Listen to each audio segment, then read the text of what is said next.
5th, 1770, British troops fired into a mob, 5 people, Boston Massacre. But nowhere do you even see Crispus Attucks' name. And I will tell you that in this particular book, I went in the index. His name is not in the index. And fam, I think we all know when your name ain't in the index, you ain't in the book. So if you take a look at a picture, here's the picture from 1950. This is the same book that said the first civilian killed was Crispus Attucks. But even if it didn't say it, picture being worth 1,000 words. Look at that picture. You know who the first to die in that skirmish was. But now look at the book in which Crispus Attucks' name doesn't appear in the index. Here's a picture from that book. All the things are the same. The British, the redcoats, firing into the mob. Nothing. You got the smoke. No Crispus Attucks. You got the dog down there, but you have no Crispus Attucks. That's what they do.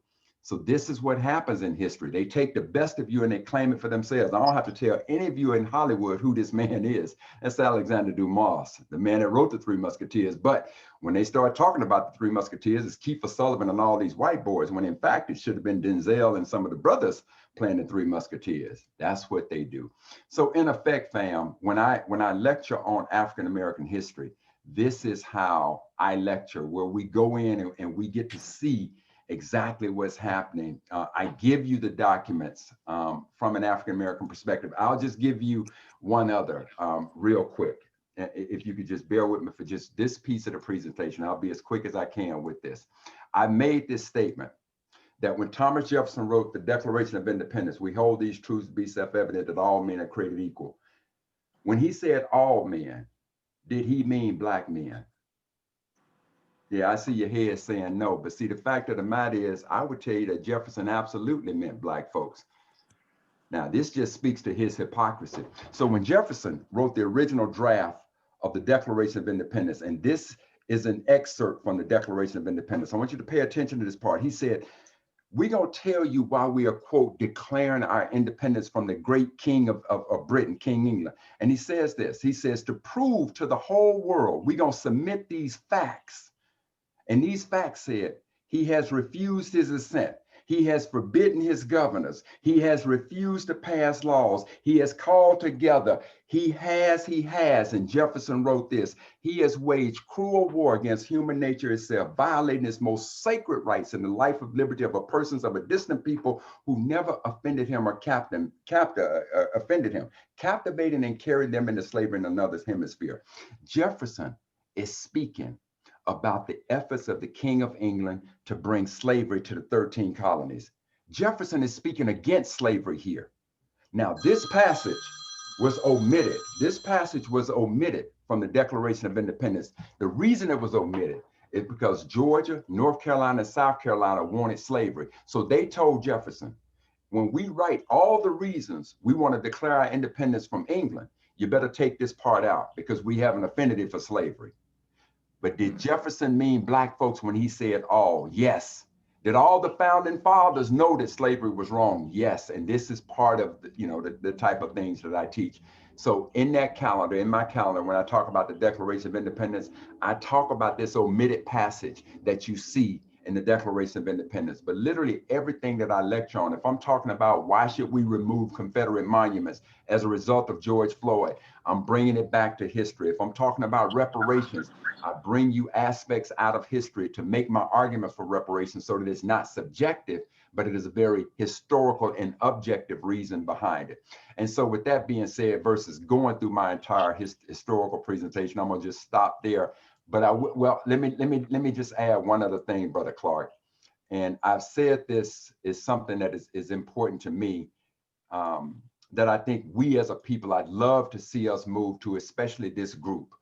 Um, with the death of George Floyd, there was a lot of calls. There was a lot of calls from folks to make Juneteenth a national holiday. Now, many of us have celebrated Juneteenth. I got nothing against Juneteenth, but historically speaking, when people want to say that Juneteenth is the date in which the last blacks were freed from slavery, and that's why we should celebrate, historically, that is not accurate. So I am pushing this. If you go through and you take a look at a Freedom Day, I think that day ought to be December 6th, and here's why. The war that was fought over slavery was without question the Civil War. That started on April 12th, 1861. That war ended on April 9th, 1865. Now, when that war ended on April 9th, 1865, that's where we pick up the story of General Gordon Granger now riding into Galveston, Texas, and finding blacks were still enslaved. And so, in accordance with President Abraham Lincoln's Emancipation Proclamation, General Granger said, "You are now hereby forever free," according to the proclamation. Thus, on June 19th, 1865, that day became known as Juneteenth. But at the very moment that Granger now proclaimed all these blacks in Galveston free, you got to remember that when the Civil War started, there were 5 border states. Actually, there were 4 when it started. West Virginia became the 5th, but there were 5 slave states that did not secede from the Union: Maryland, Missouri, West Virginia, Delaware, and Kentucky. So at the time that Granger rode in and said that these blacks were free, blacks were still in, first of all, slavery was still legal in the United States. And in particular, in Delaware and Kentucky, there were black folks who were still enslaved. So how could we celebrate Juneteenth as the quote unquote freedom day for black folks? So now what happened in 1865? Well, now they put together a proposal. And in order for a proposal to become an amendment, 2 things have to happen. First of all, you got to get 2/3 of the House of the Congress to approve it. Well, you got 2/3 approval by Congress. Then the next thing you got to have 3/4 of the states now existing to ratify it. At the time, there were 36 states, family, which means 3/4 of that, that means you need 27 states to ratify the proposal to make it an amendment. On December 6th, 1865, Georgia became the 27th state to ratify the proposal that became the 13th Amendment that ended slavery. On that day, slavery was no more for all of us. Emphasis being all. So if there's going to be a day that we as black folks claim as our own, I don't need white folks to claim this. I don't need white folks to sign on to it. Because remember, in 1926, when Dr. Carter G. Woodson chose that second week in February, for us to study who we are, he wasn't hoping that white folks would accept it. He didn't care. He just wanted black folks to settle down and study who we are. That second week in February 1926 became a month-long celebration that we now call Black History Month. I'm saying to you that collectively, if we educate our people about what happened on December 6th, and that was the day that the physical chains of slavery were broken away from us, let that now become an Independence Day for us. And at the same time, let's now say to our people, in order to celebrate this day, you don't spend a penny with no other business except a black-owned business on December 6th. If you need gas, you better get it on December 5th, or you better wait to get it on December 7th. But on December 6th, we spend every penny of our money with black-owned businesses. And here is historically why we're doing it. So with that said, I'll leave it alone. Okay, well, thank you, Dr. Mack. I'm sure there's going to be questions, but I want to make a couple more introductions, some late introductions. D. Stevens, if you can introduce yourself. Yeah, this D. Stevens, photojournalist and filmmaker. Okay. Well, D, again, give a little bit more context. The way D and I met, we went to the Cannes Film Festival together. And you know, he had an installation that was showcasing his photography. So he's an award-winning photographer and doing a lot of film posters, key art, but he's flipped and now become a storyteller of the greatest sense. And he's working on a lot of projects. And so we've connected through a couple of things in his family heritage. His, I think it was his great grandfather, William Bly, William B. Bly, right? Yes, is part of the Buffalo Soldier legend, where the Buffalo Soldier Monument in Fort Leavenworth, Kansas is. He also worked on the Tuskegee Airmen Project for HBO, did the tabletop book, and has worked with me on various other events and activities. We worked on a project with Kareem Abdul-Jabbar at CAA. So he's been kind of with me here, probably longer than anybody, on trying to, again, curate some of the Black history. Yeah, as a photojournalist, you know, I was like a Newsweek correspondent and overseas, based in London. And then when I came back to the States, I was working for Time Magazine as a photojournalist. So before that, I was even a KPFK program administrator or public affairs director, and produced several documentaries, including the Soledad brothers that broke the Soledad, whole George Jackson, Peter Drumgo era. So I go back a long time. Right.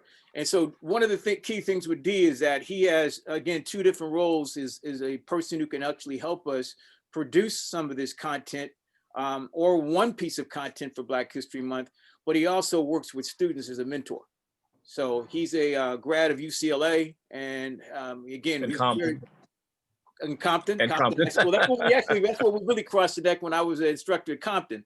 But so D is, again, one of the few people who understand the journey that I'm on to try and make sure that this treatment of our history gets published. Wait a minute here. Gets published in a way where young people can start to have their way with it.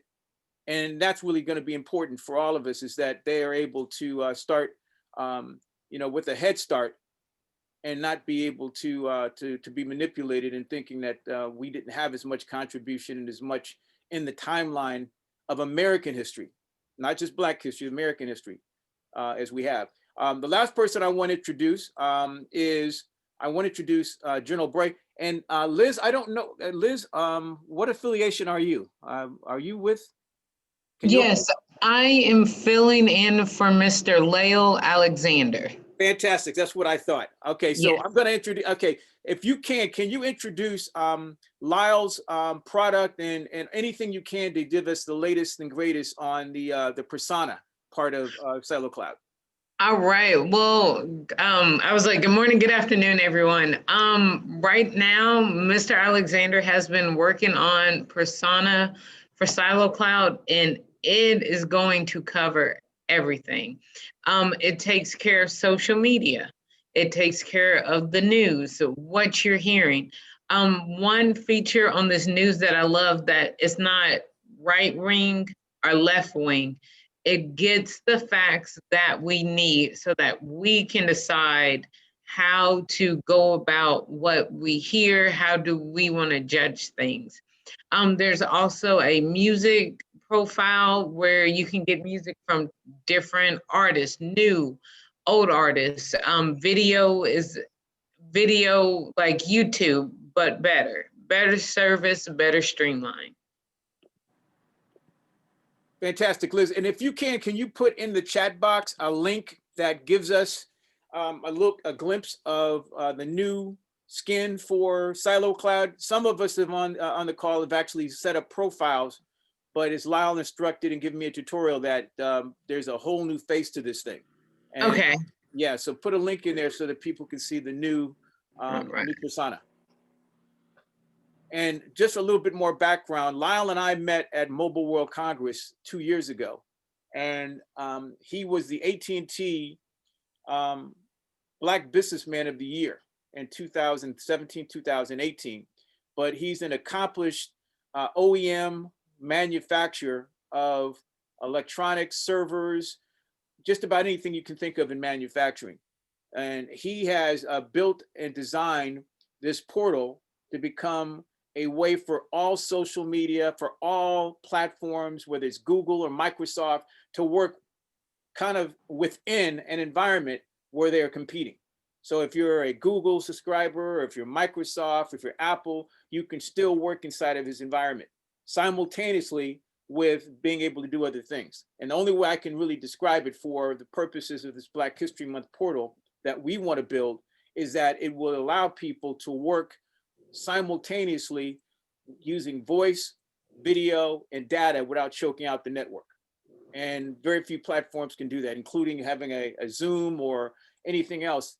He has edge servers that will allow us to have enough bandwidth to really be able to train, instruct, build simultaneously, so that everybody can get on and seamlessly be able to reach the content and each other. So that's really what we're going to try and look for when we're distributing this content, is that there's no barriers for people to get in and collaborate. So thank you, Liz. And the last person I'm going to introduce is General Bray, General Gordon Bray, Arnold Bray. And he has, I think, the tail end of the piece that Dr. Mack was introducing to us about December 6th.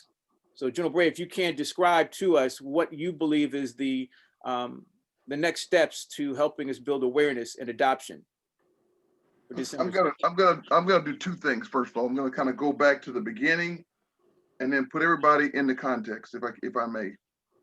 This is a super highway. This is a super highway that we're trying to build that ends with that begins a movement and ends with a declaration of a U.S. Equality and Equity Day or Black Freedom Day, that we perform the functions that you heard Carl so eloquently describe that occurs on December 6th. It is a process by which we start off by utilizing what is presented by Dr. Mack in a way that really and truly takes the veil off of ownership, veil off of who we are, the myths of having roots in the nation, levels the field, and gives enough initial information and infusion of commitment from this nation that gets everybody going in a clear pathway. There are an awful lot of other things that can occur, but the planned idea is that we do a powerful kickoff in California that becomes the host, but because we are now digital and Zooming, everybody can get it, but we're gonna hit multiple places over the course of the year to make the momentum work. And so we start off by saying in California, you know, this is why I went to Dakar, because part of what I did with Dakar was to recognize that while there are 4 major pillars that HUD and others are working with, which include character leader development, includes health and wellness, it includes obviously the education piece with STEM, which is where Dr. Carl Mack and I first met. But it culminates with the equality that's achieved through financial literacy and wealth building. Those are the big 4 pillars. But we take one. We're going to start off with one saying, you belong. America, Black Americans, you belong. We're going to give you a chunk of history that shows you just how it works. We're even going to give you a tool, which is the Carl Mack calendar, that allows you to go through every year to reinvigorate yourself through the course of the year. But we're going to culminate on this piece. We're going to look for legislators. We're going to talk to legislators. I'm going to, Congressman Cleaver out of Kansas City has already said that I'm in. I'm going to talk to C.K. Butterfield here in North Carolina to make sure he knows, and then we need to have every member of the Black Caucus and those who are willing to support to be part of this, because just like in January of 1865, there was the initial Congress support to start the 13th Amendment. But it took, first of all, the end of the war in April. Then it took the other members, because remember they passed the first part without any of the Confederate states involved. But then when the war ended, now it's the United States, got 35 states involved. You needed 27 to get that 2/3 rule. So on December 6th, it occurred. Now, coincidentally, in this new world we're in, that's when everybody wants to start shopping. We got Black Fridays. Well, let's make it really a Black 6th, okay? So no kidding, we attack it. And because really and truly from America, and I like the word US because this is about the United States and this African-American population. And because I'm being realistic about this, you look at the shades of us on this picture, some of us forgot the 1-drop rules in effect.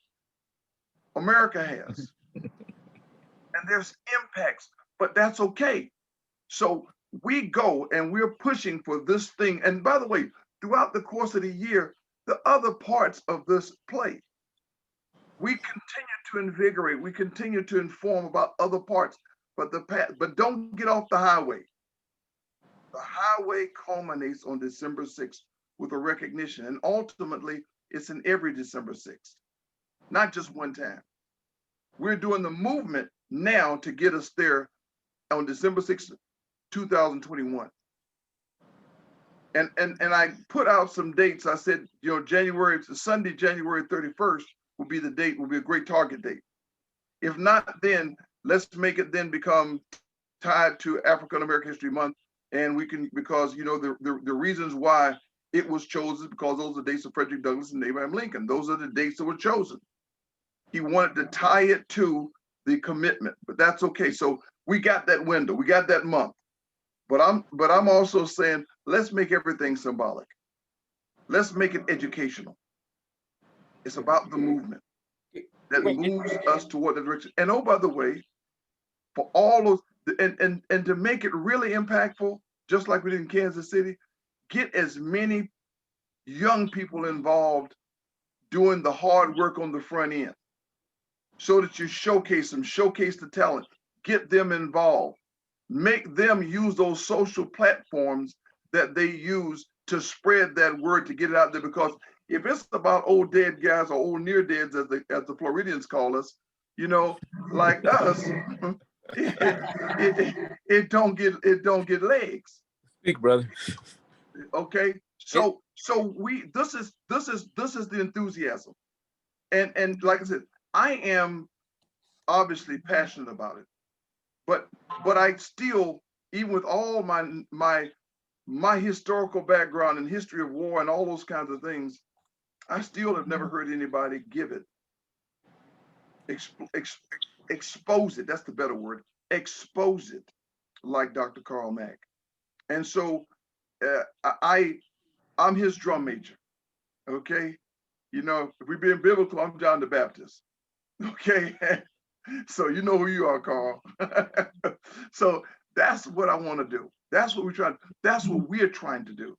And Kevin, and all of you all who are in the visual media, one thing about history is this: most of the time, the written word is pretty accurate. It's the picture that gets. God dang! I just broke me something on my window. It's the picture that really has the lasting effect. And so the camera, the people, the story. Carl has on one, he shows Cassiopeia, who's Ethiopian, but she's depicted as a beautiful Roman woman in multiple places. They talk about her being Ethiopian, but if you don't know any better, that's where you go. Jesus Christ, the first pictures of him, if you go to the Coptic church in Egypt, he got a fro, and he is not dark-skinned by oxidation. If you look at every Jewish person who is never left and didn't go to Europe, they don't look like Netanyahu. They look different. And it's nobody trying to purposely lie, because Netanyahu is Jewish. But it's what you know and what you see that influences your thought process. Otherwise, you get folks like the folks on Fox News who say, get over it, Jesus is white and so is Santa Claus. St. Nicholas of Turkey? Yeah, I got it. Wow. So we have to, the pictures are right, and all of you all here are tech experts in visual media. And now we got to get the kids involved, get them in front of, behind, and those cameras, and we got to kick it off that vigorous. I'm going to work my butt off to get others from the legislature behind it. But you all are the experts of getting, just as Mr. Stevens talked earlier, and Jeff, you all know the people and the platforms and Liz's to make sure that the word spreads. And again, even though we're in a Zoom world, the reality is that we're still fairly regional and local in terms of our interest and our ability to get the drum majors going. So we're going to do this literally minimum once a month, someplace in the country. And ideally, we kick off in LA, come back to the East Coast, go to the central part of the country, and we keep bouncing around, so that at the minimum every month, and we try to do it 2 or 3 times in February. That's the goal. And guys, and here's my big ask of everybody that's still on the call. If you can unmute as well as bring your video on. I'm pretty sure everybody's on multiple calls and doing things in their household, but if there's a chance to get everybody up just for the last couple of minutes, here's my grand ask, and Jay is basically the person who's going to help me rein everything in, all this capacity in, so that we can figure out one minimum viable product that we can do for Black History Month.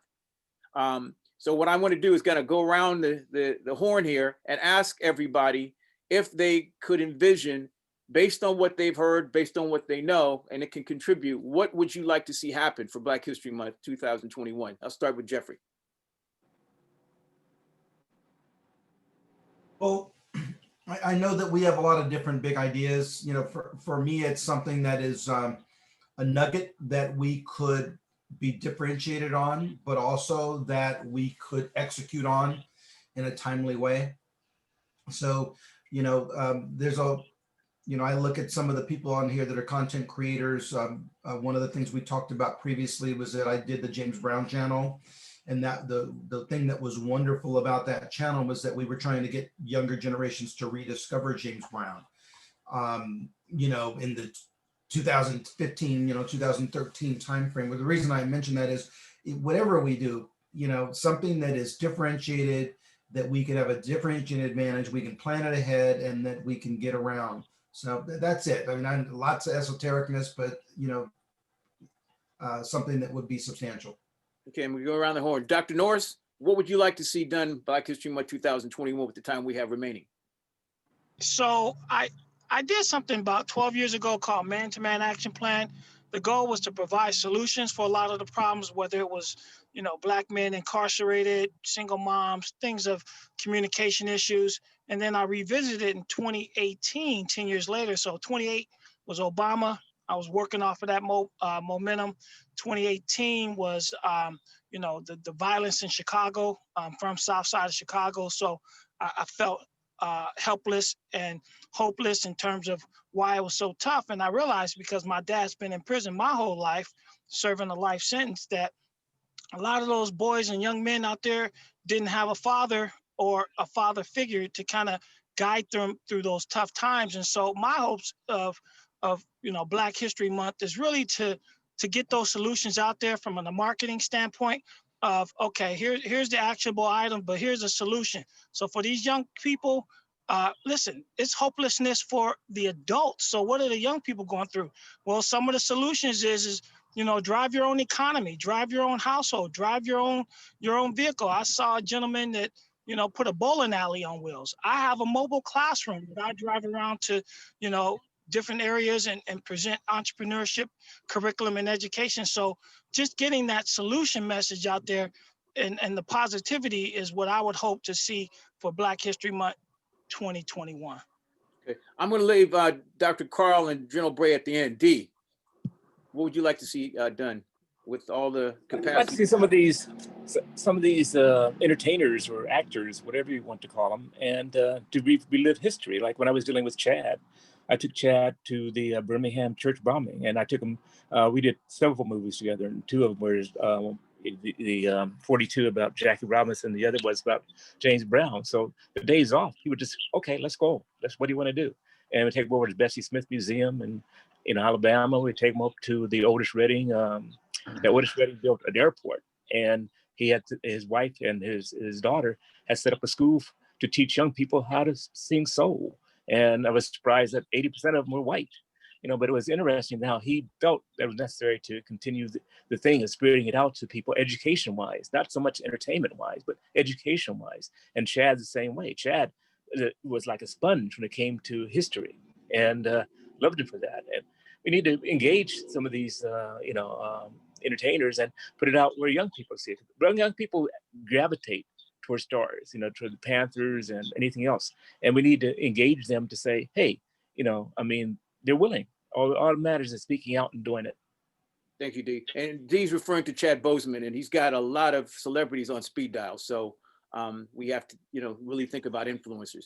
Andrea, anything that you can think of that you'd like to see happen? I love the ideas, especially Dr. Norris. I'd like to talk further with you guys about an organization we have out here in Los Angeles called the Young Ambassadors Leadership Academy, where we take young Black boys from 6 through 16 and teach them character building skills and all that. And extremely successful. My own sons have been in it since they're 6 years old. And to offer opportunities in February, to offer opportunities for empowerment for Black people, because I find that in doing my diversity work, we just don't have the opportunities presented to us. We don't have that grasp of what is really out there. And it, you know, you could have like Carl was saying, you could have a smart kid, but if he doesn't know where to go, that all that brilliance is going to go for naught. And so I would love to see also where we educate people on the December 6th initiative, because just as 1619 got some traction, December 6th should get some real traction, because I often was confused about Juneteenth myself. And this morning I got an education. So, you know, I think just to make people aware of the opportunities and make them real opportunities, not stuff that you just say, this is how you do it. You know, this is how you can become who you want to be. And I think, especially I'm from the South Side of Chicago also. And when I see 15-year-olds carjacking and killing people and all that kind of stuff, we have a long way to go, especially with the Black men. So women too, but the men really are dying out. So I would love to see how we have some focus on that. Great. And Andre, just for, I hate to put you on the spotlight, but if you can talk a little bit about the Sports Video Group and the diversity initiatives you have within Sports Video Group. Well, because I'm one of the few Black people in the group, and Jay can attest to that, they asked me to chair the diversity initiative, where we're going to not only tell stories about Black people who work in sports production or sports manufacturing or anything dealing with sports, with the leagues and all that kind of stuff, but we're also going to push these manufacturers and these broadcasters to hire Black people, and to also help retain the Black people that they have there, because it's not just about diversity. Sometimes diversity is a checkbox, inclusion ain't no checkbox. And so the people who are already there, what are you doing and how are you making them inclusive in the progress of the organization?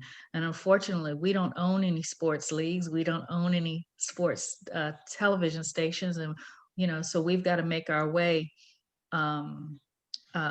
moving forward and making sure that we have a voice. You know, it was a quote from actually Steve Kerr, who is, you know, you guys know Steve Kerr. I'm a Bulls fan, but he's the coach of Oakland, of Golden State.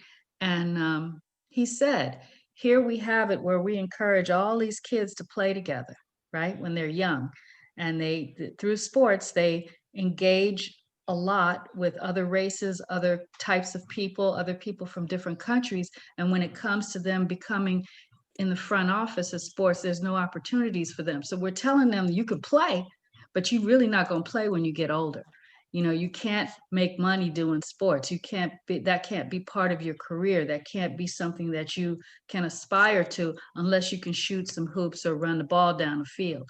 And so just in the same way, and Carl knows this, I get upset when we acknowledge a fourth grader who can play ball, and we follow them throughout their career to the point where they get the MBA, but we don't follow those kids who are good in math, who have potential in business, and we're not following those kids. So that to me should be a push on opportunities, and what kind of opportunities really are out there for our kids and for people who are in these environments to be able to have a true voice. And right now they don't have a voice. I don't care who you are, you know, how smart you are, you really don't have a voice in corporate America. Wow. Thank you, Andrea. And we're recording this so that everybody can remember what they said. Okay. Okay, great. I'm now going to go to Keisha. Keisha, if you can give your, you know, in a perfect world, what would you like to see happen for Black History Month 2021? Well, first, I'm going to ask you to give me a point of personal privilege. I want to piggyback a little bit on what Andrea said. Part of what I've done out where I live, I've been very involved in a sports league for both cheer and football. And one of the things that used to frustrate me is these young men who dreamed of being the next NFL player. And I keep explaining to them, you've got a better shot of being an attorney like me or being a doctor than that. So what's the plan B? And it would be, in an ideal world, a way to communicate to all of these kids involved in organized sports, but having a presentation on where the real opportunities are. Yes, you can have fun now, but let's think about your future and someone you're playing with on the field now. If you're good enough to be on the field with them, you're good enough to be in the front office with them. What does that look like, and how do we continue to help them understand this? And I mean both sides, because part of the challenge too with DEI efforts is we put all of the onus, unfortunately, on people of color to make white people feel comfortable living with us, working with us, doing business with us, instead of putting it back on them to understand their responsibility, their roles, and their obligations, because it's not just a white world. This is America for all of us. And what do we do with that? Now, going back to the original question, one of the things that I would love to see, keeping all of what I just said in mind, is a way that I'm a history major. I was a history major at Berkeley. I like the concept of explaining these hidden jewels, but not just the significance of December 6th, but what does that mean going forward? And then what does that mean when you didn't know it? So what is your obligation going forward? So how do we educate not only us about significant things in our history, but about the rest of America and what that means, not only in terms of the significance of the event, but why wasn't it called out? Why were the history books changed? So that we can all be active going forward to make sure that history is an accurate reflection of what happened, so we're doomed not to repeat it. Absolutely. Okay, great. Liz, if you can, speaking for Lyle and the team, what would you like to see happen? You know, if you guys are hosting all of this information and all this content, what would you like to see happen in a perfect world for Black History Month? And I'm gonna try to do my best to channel in Mr. Alexander for this part. But I believe to see equality on all boards. Just to see for the younger generations to come together, to get them involved, for them to know the history and to do things. As I was listening, everything that Mr. Alexander has, we have the platform for. I listed the links on there. We can do this. We can do the radio. We can do the video. We can do the audio. We can do the social media. We have all of that, so we can honestly see you all's dreams and thoughts and put it actually into action and into motion. Okay, fantastic. And just a little context, can you tell us where you guys are right now? And I'm gonna give a little hint what I'm looking for. The word. Oh, I already know. Black Wall Street. Black Wall Street, right here, Tulsa, Oklahoma. You know, next year will be the 100th year anniversary for the massacre that we had here on Black Wall Street. And so Lyle and his team they're really the rebirth and kind of the restoration of Black Wall Street. They have built a manufacturing and design and production center in Tulsa, Oklahoma. And Lyle came from China to do this. As a Black manufacturer in China. So he at some point should be in the history books, but in the timeline, but he has a great significance to what it is we can do to make sure that history is not just past, it's now and future. So I'm gonna go to Jen O'Bray. Jen O'Bray, what would you like to see done? I think I have an answer, but what would you like to see done with all of our efforts, with all this energy? Jen O'Bray, we can't hear you. You're muted. Okay, you're muted, Jen O'Bray. I am. I got it. I'm gonna actually let Carl go ahead and precede me, because I'm gonna try to put it in context in a broader piece, because really truly I want everybody to kind of listen to Carl, because you talk about what you do in source of inspiration, and my energy comes from an engineer who became woke by history to make me go back, even in some cases, and cleanse off clean off my lenses, and I am a historian. But because of what I also do now, what I'm going to do is I'm going to let Carl go ahead and talk. Then I'm going to go ahead and I'm going to frame it in how I think the strategy for the year looks. I'm leaving one piece. I'll leave one piece very clear, and that'll be for the venues that I'm going to actually leave to you guys. But I'm going to talk about the what, no, the how and the what, and I'll let somebody else talk about the means. Okay, the means, because that's going to become a different piece. And I think that falls into you all's piece. But I'm gonna let Carl go ahead, because content, I think if there's a star for what I envision, it's Carl. Please go ahead, Carl. Thanks, General. So Brother Clark, to your question, to the quintessential question, you asked all of us, but you're asking me, what is it that I would want in a perfect world for this Black History Month? I want what Dr. Woodson has always sought after, for us to be educated about who we are. You can talk about all of the possibilities, but if we as a people don't know who we are, we will never unlock them. Absolutely never. So to General Bray's point, I grew up a Black child in Mississippi. I had no idea what an engineer was. I thought an engineer was somebody who drove a train, because there was a train yard right down the street from me. So when I went to Mississippi State and I'm sitting in a class called thermodynamics, I couldn't even spell thermodynamics. And yet I'm sitting there with white kids who asking questions about the first and second law of enthalpy. I don't know what the hell they asking. I have no clue. But had I understood my history, had I understood that Henry O. Flipper became the first Black to attend and graduate from West Point, the first engineering school in this country, and he did it at a time when nobody would speak to him, I never would have had a feeling of inferiority when I was at Mississippi State, because that's exactly what I had. I had a feeling of inferiority. Our people still have a feeling of inferiority and self-hatred. How many of us on this call would truthfully, not gladly, but truthfully admit that somewhere we don't find a problem using the term nigger? Here's the term that is the most insulting, demeaning, derogatory term ever invented by a group of people towards a group of people, and somehow we try to embrace it. We try to clean it up. We try to redefine it. And yet we can't tell you a good solid 100 words about our history. That is the situation that our children are in. So for me, I want exactly what Dr. Woodson, because I've seen the power of it. We saw Malcolm, even if you go, let's take Toussaint L'Ouverture, for instance.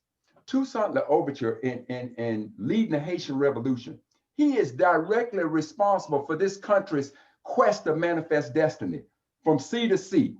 Because of what he did to Napoleon, Napoleon gladly sold the rest, the largest land acquisition in the history of this country to us, because of what Toussaint L'Ouverture did. And then what did the people of this country want our folks to know about Toussaint? They wanted to keep it quiet, because we don't want no other Black folks to ever be inspired by the genius of this Black general. Now you take a look at Malcolm X. Look at what history shows you. Malcolm was a brilliant child. But then when he was dissuaded because of his Blackness, he turned to a life of crime in the street. But when did Malcolm become that beautiful Black role model, that king that we all looked up to? When he became educated, not just educated traditionally, training like a damn SEAL, or not that kind of training. When Malcolm learned who he was as a Black man, when he learned that Black experience, that's when Malcolm truly became powerful. Now, I'm no Malcolm, but I will tell you this, self-proclaimed. When I graduated Mississippi State, I was an educated fool. I think there are 4 key components to a holistic education. There's a training component. Oh, I had that. I graduated from Mississippi State. There's a spiritual component. I grew up in the church. There's a financial component. I'm retired today because of what I know about managing money. And then there's a cultural component. And on that 4th one, I couldn't give you 100 words about the Black experience. And that includes Malcolm, Martin, Luther King Jr., slavery. And I'm still 94 words short because I knew nothing about my Blackness. But the moment that I got inside that history, as General Bray said, the veil was unlifted, the scales were pulled from my eyes. So everything that I told you that I did with IIT, of going over there, getting Black children out of there and giving them an opportunity, if it meant that I had to go to war with their government, so be it. I didn't care. When I was an engineer in Seattle and I got arrested at a time when I had a 1-year-old child and a healthy mortgage and a brand new wife, and I was protesting the very organization that I was working for, I didn't care. Why didn't I care? Not because I'm just so, I got this fascination with being a martyr. No, that wasn't it at all. It's just that I knew historically there were people who paid an even greater price for it. So I was willing to put it down. So everything that I did within the Black community, I didn't do it because I'm just trying to do the right thing. I did it because history gave me a sense of responsibility. And even the young man who has given me this opportunity with Google now, Justin Steele, when that young man worked for me, he had no idea about history. So I sat down and I taught him Black history. I gave him a sense of keeping him involved with the NAACP so that he can understand his cultural responsibility. And what did I watch that young man do? Every organization he goes to, I watch him carry that Black responsibility. He's at Google. He was the one that gave Black Lives Matter $5 million. He was the one that gave the Lynching Museum in Birmingham $10 million. He is the one that is the constant drumbeat of Black voice in that all-white world of Google that wants to pretend like they're on board with it. I watch what is unleashed, the power of our people is unleashed when we understand our history. But how many Black history programs have I gone to where it's 45 minutes of music, a little something about trivia, then they say, hey, Dr. Mack, give us 15 minutes. Get the hell out of here. Don't ask me to do that shit no more. I'm done with that. I want to sit down and I want to teach our people who we are. I want them to understand the lost cause, the principles of the daughter of the American Revolution, how they came in and changed the textbooks, and now Crispus Attucks is no longer there. So to the point that Sister Washington made about why is it that we don't know? Why is it that it's a debate as to whether or not you remove the Confederate statues? Well, when you look at the writings of Alexander Stephens, the vice president of the Confederacy, in that cornerstone speech, there is no doubt as to why those statues have to be removed. I've gone to Stanford University. I've watched their African-American studies class come in there and try to fucking debate me on why the Civil War was fought because of the way they was taught. But the moment I give them those documents, all of a sudden, eyes wide open, minds begin to change, wheels begin to turn. This is what I want for Black history. I don't want this watered down, let's go along to get along. I want to teach our people who we are. The facts. When we do that, this same thing, I don't need white folks to come in and hope that they embrace December 6th, whether they embrace it or not. If we embrace it and use that time, as General Bray say, this is our time to now pronounce our freedom, because all of us became free on that day. And now to say, on this particular day, we are not going to spend a penny with nobody else except Black folks. Nobody else. This becomes not only Freedom Day, but Black Economic Freedom Day for us. That is what I'd like to see us do. Fantastic. And I'm really sensitive about time. So General Bray and then Jay, I don't want you guys to be, shorted, but we're running out of time. So General Bray, if you can give us your take on what are the next steps to framing December 6th as a takeaway. First of all, I've given you some dates: January 31st, February 1st, or the 7th. Those are kickoff dates. I'm being very specific. Those ought to be the dates we target for kickoff. I think and kickoff looks like, I've sent it out to everybody. A kickoff should look like where, just as you heard Carl say just now, it ain't about a big show. We're going to use a focused period of about an hour and a half. In that hour and a half, stay with me for a second now. In that hour and a half, 1 hour of that belongs to Doc to go ahead and get this piece. And everybody knows this is a kickoff to a year end. There are 4 pillars that the HUD, which basically hits a lot of us, Black and brown people, that they live off of. And it is health and wellness. It is character leader development. It is education, specifically STEM-focused education to prepare us for jobs that we don't even know exist. And then there is financial literacy and wealth building. I think there's a kickoff, and then what we set as the agenda is that every week, especially during African American History Month, those 4 pillars are hit in different venues so that as we build toward December 6th, we are hitting those pillars as we go through with some intensity in all of our classrooms, schools, and venues, so that we hit those things, we're hitting them, and we're educating. And we start off very clearly articulating to everybody else the reason why this is important is because, first of all, if you're ignorant about who you are, your mind's not open to receive or compete. John Wooden has a thing called, at the very top of his pyramid, competitive greatness. We've got to quit looking for mediocrity or trying to beat the other black guy in the room. Okay? You're going to compete. And we've seen this, and that's why I'm really big on letting us see some of our kids compete. Those who have already been woke. Because some of our kids are woke already. They don't know why, they just woke up like that. Get them out there, let others see them. That's what I see. Okay, and guys, we lost Jay Tucker, who's going to wrap around a suggestion, but I think I'll carry it from here. I put in the chat box a blackboard, not a whiteboard, a blackboard. And if you guys can click on it, what I've done is I've done one part of the long tail of this thing is how do we put all of Dr. Carl's information and some of the other information that can be vetted, that can be aggregated in one place, one repository.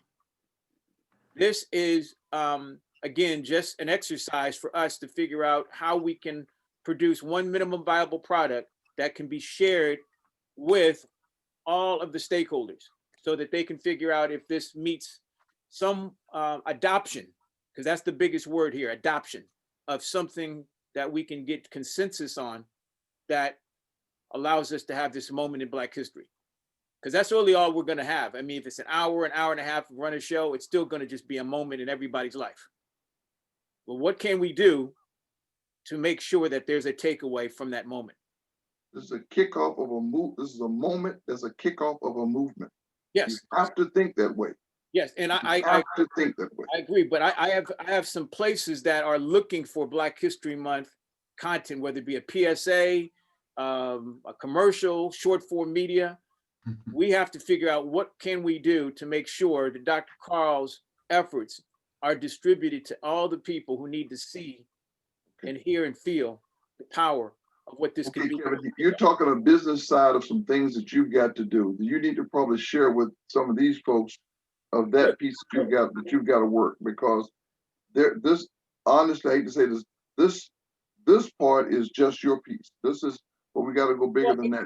It's everybody's piece, because everybody should have a part in how it gets distributed, how it gets shared. The business of it is business, but at the end of the day, I'm trying to make sure that everybody who needs to have their minds or their brains unlocked get that opportunity. So if that's not possible, then I'm willing to stand down. But it's possible.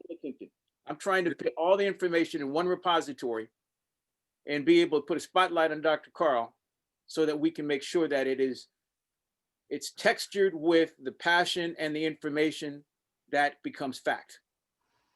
But what I'm getting at, Kevin, is focus. If you focus on kickoff and getting that right, we can get the other pieces, because a lot of these folks on this net are those kinds of folks, and specifically Liz and Lyle, they can do a lot of the legs, other work. You had Lou on here a while ago and Jay. But if you take this first package and package the LA explosion, you may want to call it that, the LA explosion, because that's what you're going to have to kick it all off. And you work with that team. And then many of them who have increased reach, the Andreas, they will be able to start also thinking about what's next. But if we focus on the first one, I think that'll get us going. That's my thought. Okay. If anybody agree or disagree with that? Yeah, I certainly don't disagree with it. But the one thing I do want to say is this, fam. The content that each of us bring to the table, when Brother Stevens brought 42 to the table, that was a beautiful way of bringing it to the table and telling Jack's story that I couldn't tell the way I tell it. So each of us has our unique place to do it. My effort is not to be, I don't know that there could be a one-all to fit all scenario for how the information is presented. No different than what, you take the difference between Spike Lee and Alex Haley. Both of them wrote about Malcolm, but both of them had, their way of bringing it complemented each other. There were some folks who wanted to read it. Then there was other folks, many of us who learned about it from the movie, who then wanted to go read it and get a more in-depth. So, I would caution us to want to be a one repository place for it all, because there's different venues, different methodologies that has to happen. And mine is just one small piece of it. When I look at the context of what all of you have done, Brother Clark, what you've done, Brother Stevens, Brother Jeffries, Andrea, everybody has done something that's unique within their self. I just bring a kind of interesting little piece to this one, to this side of it. So right. Well, I'm speaking more out of humility more than anything else. And maybe I'm not clear. Short on time, what's the minimum viable product that we can put out on February 1st or any date in February? That's what I'm looking for. Listen, what I'd like to do again is, I know from going around the country, when I've lectured on Black history, I've had too many folks tell me, Carl, for the first time, I sat down and I heard a true Black history lesson. Now I call it Black History 101. That's what I bring to the table, where I believe that I can present our history in a way that challenges the way that folks have been taught history. Our people have been taught history. Others have been taught history. That's what I bring to the table. That's what General Bray heard from me. That's what I'd like to do.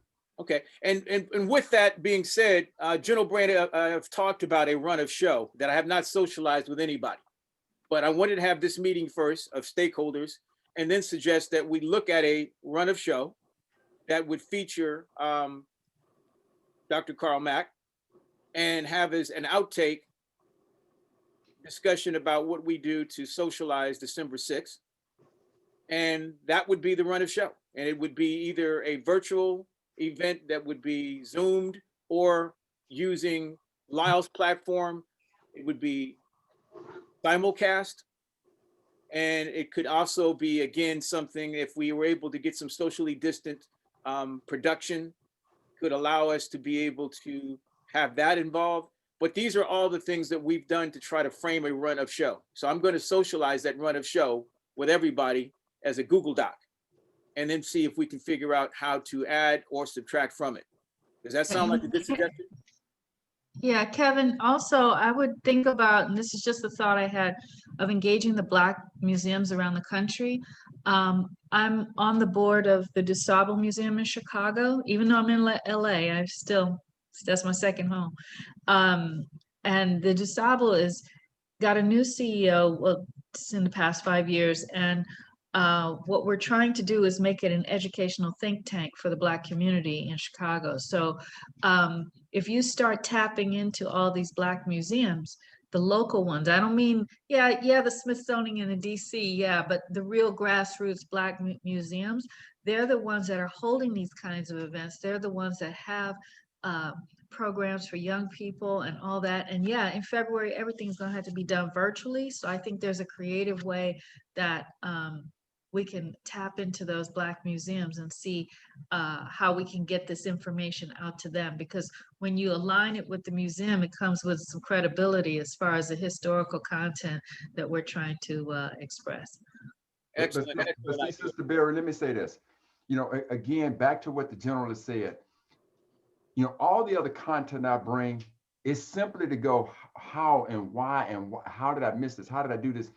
But then those two words you put together, think tank, this is what our opponents do all the time. They get together and they form these collective think tanks. Now, how many of us have read numerous articles about the economic spending power of Black folks? Now we have something historically that we can wrap our collective minds around, have a think tank and say, through all of this, now here is December 6th. Let us think critically about what December 6th means historically and what we can make it mean economically to Black-owned businesses. That is the perfect answer for me. And General, you're my man to lead. I'm following. Fantastic. Well, General Bray suggested a run of show. I'm going to socialize that with you guys as a date and an event that could be syndicated, if we will, to other venues, museums, libraries, schoolhouses, so that we can actually, find all the people who are part of the Kevin, Coalition of the Willing. this traveling exhibit, the show we put on for Songs of My People, that literally went around the world and ended up at, in South Africa. And I happened to be down there when it finally appeared there. But that's the one that involved so many people. And it was really amazing. We started off in DC and went to over 200 museums. And it was about the people, Black people in America, shot by Black people in America. And Traveling Exhibit did a great job on that. And Brother Stevens, can you answer me this question, please? Tell me in your mind of production, would it be like after a historical presentation to have a discussion about the historical significance of December 6th, and then us as Black folks wrapping around that for a Black Economic Freedom Day? Try to help me to see that from a production standpoint. I'm not sure if I understand your question, but I think one thing that I would say, if you can get people of note, of celebrities or whatever, talking specifically about how historical Black figures played into their lives, not about themselves, not about what they're doing, but how this could occur to where they're at. I mean, I've known a lot of celebrities from Ice Cube, et cetera, et cetera. I did, Songs of My People. I did what was the movie? It was Boys in the Hood. From that came off a whole list of new movies that inflected Black folks. But I'm really proud of what we did on Songs of My People. I was given the assignment to do, I did the birth of a crack baby. And Newsweek later on came to me and says, well, what happened to that kid? And 6 months later, I was being followed around by KCT with The Life and Times of Dee Stevens. And we found that crack baby, who is now like 3 years old and doing very well. And then when Time hired me to do crack, Kids Who Sell Crack. And I found this little Hispanic kid, and he was out selling streets at 11 years old, 12 years old, with his own car, making money. Time Magazine took it upon themselves to say, we're going to sponsor that kid, whatever he wants to do. We're going to try to get him an education, get him out of the environment. And they did. They actually sponsored him to get out of that. And he became, a productive member of quote unquote society. I mean, things have to have a cause and effect. And that's what I like about joining. If you work with somebody who says, we're just not going to do the story for sensationalism, for our own self. But what Sister Berry said about having a think tank. So I'm imagining that you have a panel of esteemed people talking about the significance of December 6th and Black economic empowerment, having that. And what would that discussion be like if all of a sudden around the country, as General Bray said, you kept going around the country having these types of discussions? But first that discussion has to be lit with knowledge of how this day came to be, as Sister Washington said, how it came to be, and now how can we use it?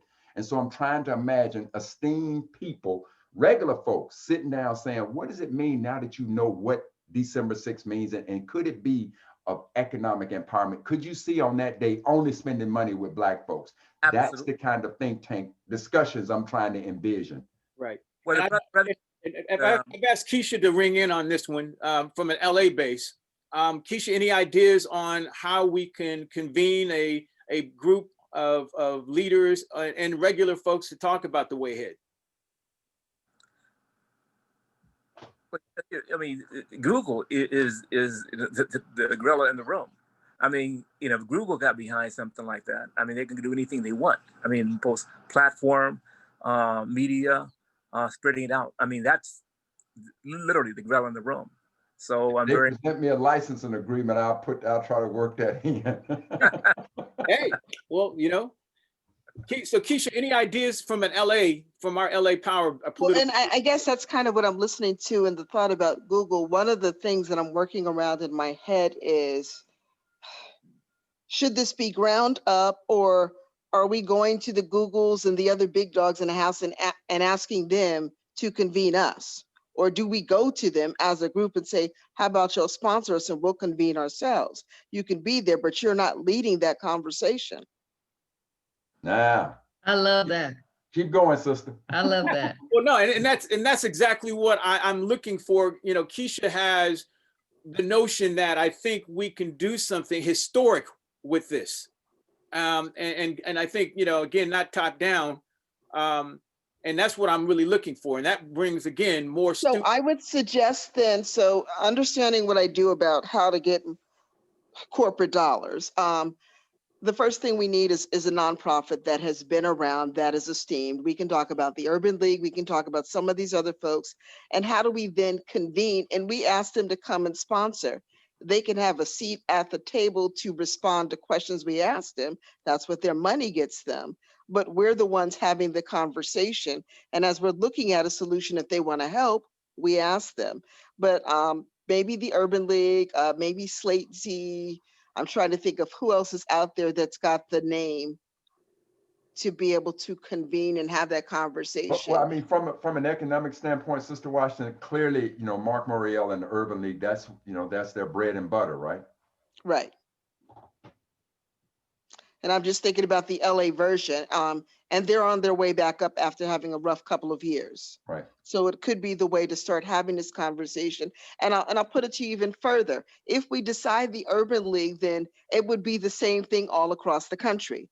Right. The local chapter of the Urban League, in conjunction with Google or God knows whoever else, is convening this conversation locally. Because as you all know, we're not the same across the country. And there are some issues that are very unique to what part of geography you're in, and what the solution is going to be. Now, I will tell you this, is that from the folks that were internal to Google, that were former students of mine, they told me that Google actually started trying to find this content that I shared with you all, the days that I shared with you on this day in Black history. They literally started trying to find that information back in May, and they went to Urban League, NAACP, Equal Justice Initiative. They went to a lot of different Black organizations, but nobody had researched on this day in the format that I had. So no, because it wasn't in their economic interest. There wasn't money associated with it that was going to fund any of their initiatives.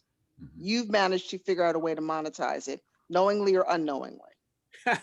Definitely unknowingly. Three local groups that we ought to have at the core of this right here. One is that every major city has a Black business group. We got 2 or 3 Chamber of Commerce and fighting ones in California. Yeah, that's okay. Choose the one that fights best.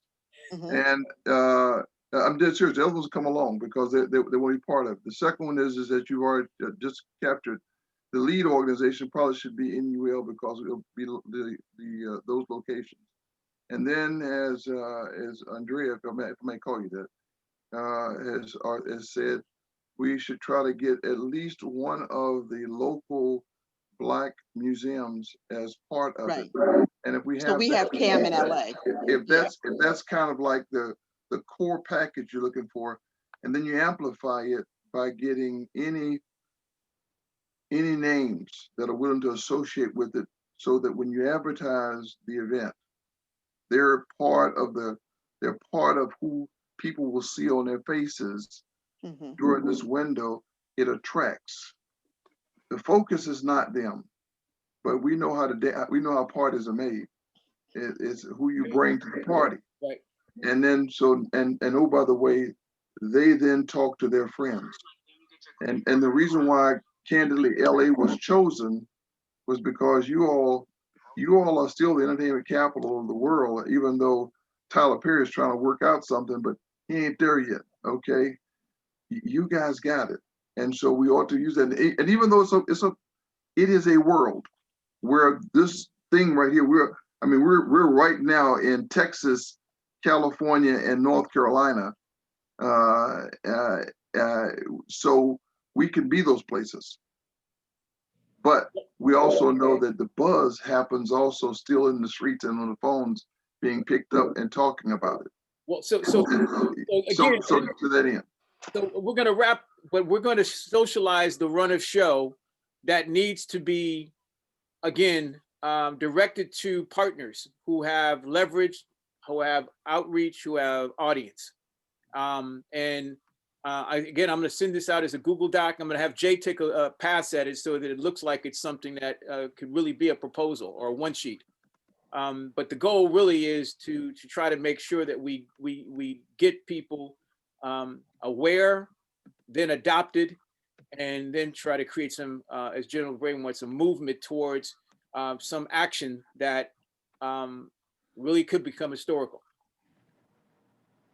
So anybody else have any questions, suggestions, or comments before we break?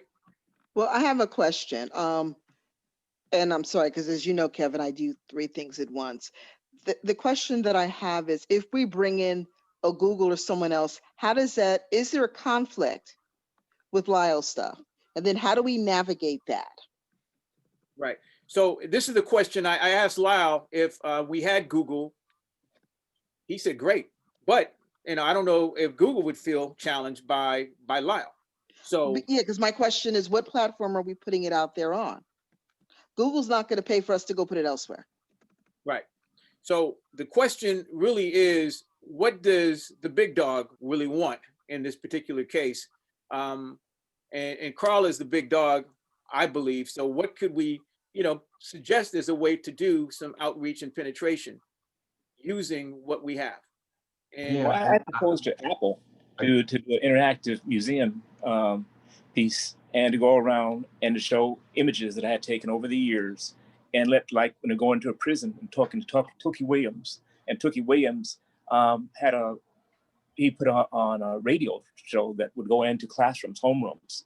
And then I went out and covered those homerooms, and you saw kids listening to Tookie talk about what it's like being in solitary confinement. And I saw kids, big bad kids, in tears, saying, because when Tookie says, have your mother lock you up in a bathroom and have her throw you food 3 times a day, and that's your contact with the world. And these kids were before big bad everything. He says, I had everything. I had the women, the cars, and now I'm in a cage. I can't even sleep on the bed because my muscles are too big. And that kind of thing moved people. I really was impressed by that.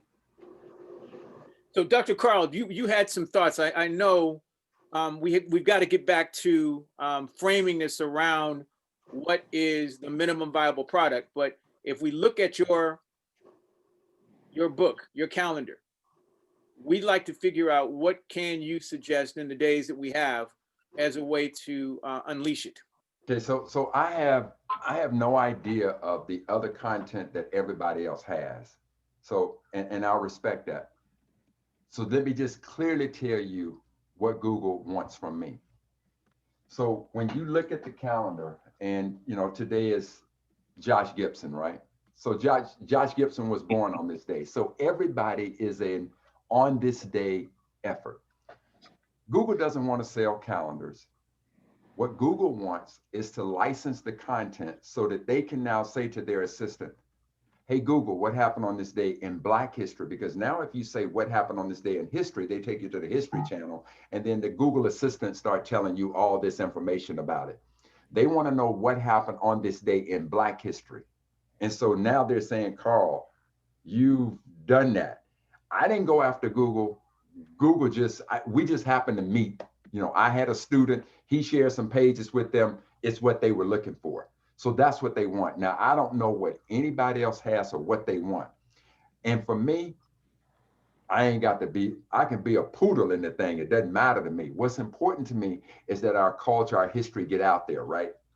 So if through this entry with Google, because Google they haven't sent me an agreement yet. And when they send me an agreement, of course, they recognize in the early parts of this is my intellectual property. That's not to be disturbed, no matter what. Here's a time frame of what you want. Google, you've told me what you want to use it for. Now, I ain't no lawyer, I ain't no entertainment lawyer, intellectual property lawyer, but if you go outside them boundaries, I'm smart enough to know that you're playing outside them boundaries, and stop. Put a period after Google Assistant, and nothing else happens. Now that I got Google at the table, if it's something that this esteemed group thinks we can have Google to help us with, tell me and I'll say that to them. But if you all have the conversation with them, I'm cool with that too. I'm cool with however we get there collectively. Wow, that's a great offer. So again, I'm going to share the Google document as an event, a virtual event that could become something more socially distant production that gets shared and distributed through Lyle's platform or through anybody's platform that then can then pick it up and then carry it to their audience, their constituencies. So I'm going to share this document and see what we can do to get back to consensus on what we can do for a day, one block of time in that day, so that we can have a common thread, a common experience for everybody who can log in and join. Yeah. So I don't, Liz, I have no idea this information. So if you could send me a link that I could kind of take a look at it, I'd be so appreciative, sister.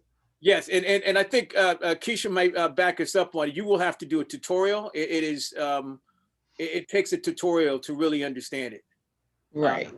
We've actually all gone through, Jen Bray, Keisha, have all gone through the tutorial, and it's changing, it's evolving every time I see it. Okay, so but again, I'm just going to share the document, the Google document, and see if we can get some bright minds to help us figure out how to cobble down to one thing that we can do on one day for a block of time. Let me ask one final question, Kevin, and this is for Liz. And Liz, this is definitely going to show my ignorance with technology. But is there a way, let's say that we launch Dr. Carl's thing on Google with the Google Assistant, and there is a hyperlink to your platform for more detailed information?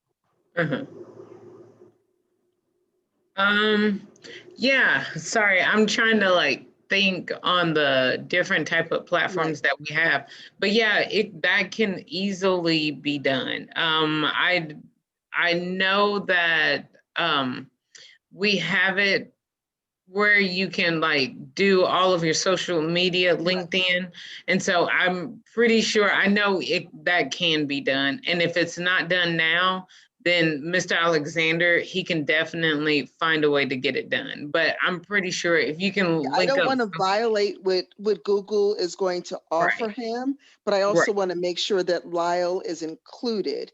And maybe that's an opportunity to do a deeper dive or to have folks also add to that content on Lyle's platform. Right. Yeah. So Keisha, let me help with this. So part of what their initial conversation to me is that, Carl, not only do we find this to be your intellectual property and we don't want to tread on that at all, but anything that we write or say, you have to first approve whatever that snippet is. And then number two, attribution will be given to you in your format as your material.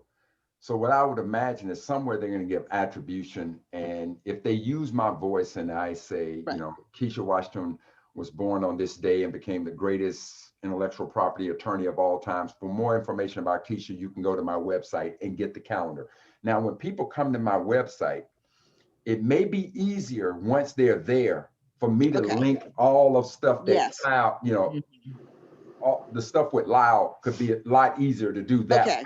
Because the other side, that I want to do is, first I was concerned that Google, if I'm now selling my calendar, how would I sell my calendar if you're offering my information for free? But then I move beyond that. Okay, fine. I'm not worried about that no more. So they, if they given the site for attribution, it may be easier because in my NDA with them, it's like, Carl, our agreement is with you. There is no third party. There's no nothing. There's no, and any third party on their part or my part, both Google and I have to agree to it. So that to make things smoother, if now it came to my site, if the attribution came and I push folks to my site, now I can have on my site anything I want to. Okay. They have nothing to say about what I have on my site. So, but that may be the best way. But again, I have no idea what Mr. Alexander's content is, so I certainly like to take a look at it. Right, and Liz, this is a question. Could Lyle build a player that resides on Dr. Carl's website that allows some of the features of Persona to reside on Dr. Carl's site, so that he has the branding and all of the attributions going and directed by and managed by him? Okay, now to be honest, I'm not entirely sure. I believe so. Again, that's an Alexander question, but I can easily get with him and find out, but I do believe that can be done. Right, because I mean, in a perfect world, your landing page, Dr. Carl, could be the video player for the event. Okay. Again, listen, and I say, okay, just to say, look, fam, whatever it takes for us to educate our people, okay, I'm down with it. I don't know the specifics of it, but let's take a look. I'm certainly amenable to being a team player here, right? Okay. Well, great. Well, guys, I know everybody's extended way beyond their time. So again, I'll have Jay's going to help us send out a one-sheeter on what could be the run of show, and then obviously next steps. And hopefully we'll move very quickly to figure out who the other partners can be in helping us with the one date and the one block of time in that day that we can direct this. And I would suggest and hope that it could be on a weekday during class time, because we have now a captive audience of folks in classrooms who are not, just students anymore, they're consumers. Right. So if we can come up with that time that spans East, West Coast, and Central time, could be a morning venue, I don't know, but that would be a great thing. Or if we could actually do it more than once in a day, so we can cover all the time zones, that's what I think we have the opportunity to do. Kevin, I'm going to suggest with that, we come up with the date and then offer it, but have it recorded. We have to get into the school curriculum, and I suspect they may have planned out that far already. Okay. And you're right. For California or for LA, if we start with LA first, we'll figure out a day where we can get, mass adoption for it being, again, brought into the classrooms, K through 12, community college and universities. So we have some strongholds there. I have a meeting at 2:30 with some people who have the ability to see if we can socialize that with all of the folks in LA County. So, And you're passing out names of all the meetings, the people at the meeting. yes. So, Okay. so I've got everybody's email addresses. I'm going to share this in the document so everybody has everybody's email address. That's Very what good. we asked for, so that Okay, my we're all man. working on one single thread. Okay. All right. Any last comments, suggestions before we break? One last thing, and that's when I was hitchhiking when I was in college, a guy gives me a ride from Venice to Santa Monica. And he says one thing is, get a passport. That man was Taj Mahal. I'll never forget that day. Remember the singer, Taj Mahal? Yeah, no. Hey. Yeah, he knew things, and it started my whole career. Man, Get a passport. I love it. I love it. Okay, this is global. Pleasure to Okay. see you again. Well, thank you guys. Again, thank you. Thank you. Happy holidays, everybody. Dr. Mack, Andrea, Liz, Keisha, thank you, and Jay, and Dr. Bray, and General Bray. Thank you. Thank you, guys. Thank you. And I'll share the recording with everybody Yeah. so everybody can see the recording also. Thank you. Okay. Okay, great.